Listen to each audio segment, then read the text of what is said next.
Channel of Vadodara. Ambaji Shakti Bhavan ધર્મશાળાની દિવાલ અચાનક ધરાશાયી થતા વિસ્તારમાં અફરાતફરી મચી ગઈ હતી। આ દિવાલ પાછળ રહેલી કોલોનીના પાવર સપ્લાયના મેઇન પાવરના ડીપી ઉપર થઈને ધરાશાયી થતાં જ ડીપીમાં ભડાકો થયો હતો। આ ઘટનાની જાણ થતાં જ યુજીવીસીએલની ટીમ ઘટનાસ્થળ પર દોડી આવી હતી।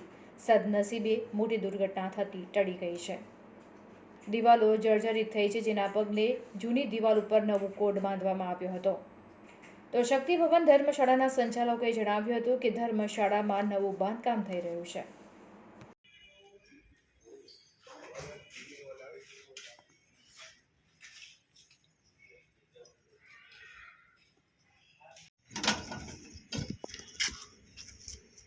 लाइट तो बंद है